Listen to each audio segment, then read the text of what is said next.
বসে থাকতে ভালো লাগে না, বাইরে গিয়ে খেলতে ইচ্ছা করে, ছায়ার মধ্যে বসে থাকতে ইচ্ছা করে, কত সুন্দর গাছ আছে।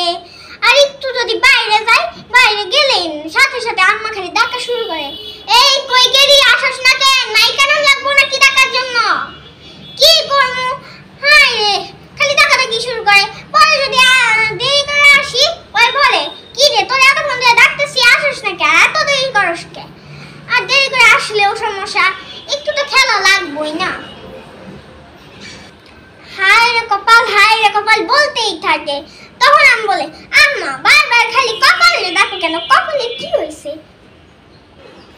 তার এইটা হইল গিয়া আমার মুদ্রা দোষ, খালি হায় রে কপাল বলবেই। পরে যখন কিছু জিজ্ঞেস করি, আম্মা কি হয়েছে একটু বলো না, তখন বলে যে আমার মাথা হয়েছে। এটা কোনো কথা? মাথা কি কখনো হইতে পারে? যখনই কোনো ঘটনার কথা জিজ্ঞেস করে আম্মারে, তখনই আম্মা বলে ধরা দিন হয়েছে, তুই বুঝবি না, চুপ থাক।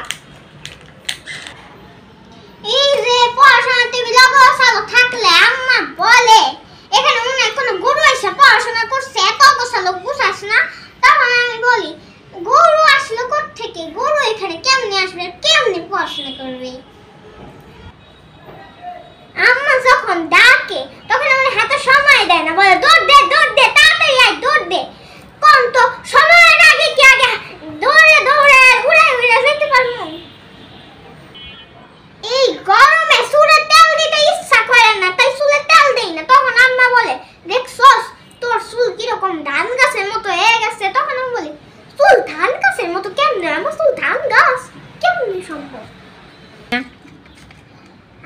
আমি নোংরা করলে আম্মু বলে, একা একাই নোংরা করছস, আর কয়েকজন মানুষ দেখায় না নোংরা কর, আরো বেশি করে নোংরা কর, ঘর মোছার জন্য, ঘর দেওয়ার জন্য তো আমি আছি, তাই না?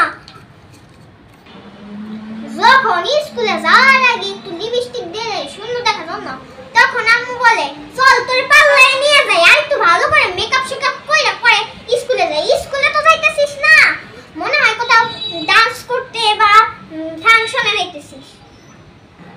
সন্ধ্যাবেলায় পড়তে বসতে দেরি হইলে আম্মা বলে, বই খাতা সঙ্গে তুইলা রাখ, আর পড়ন লাগতো না, আমাদের সাথে কাম কর যা। আম্মা আব্বা যখন অনেকক্ষণ ধরে গল্প গুজব করে, তখন আমি মাঝে গিয়ে বলি, আম্মা কি গল্প করতেছো, কি আলাপ করতেছো, আমার একটু বলো, আমি একটু শুনি, কি গল্প করো তোমরা? তখন আম্মা বলে, তুই বুঝবি না, তুই ছোট মানুষ না, তোর এখানে আসে কি দরকার, যা তোর মতো তুই কাজ কর। তখন আমি বলি, আম্মা আমি সবই বুঝি, তোমাদের থেকেও বেশি বুঝি।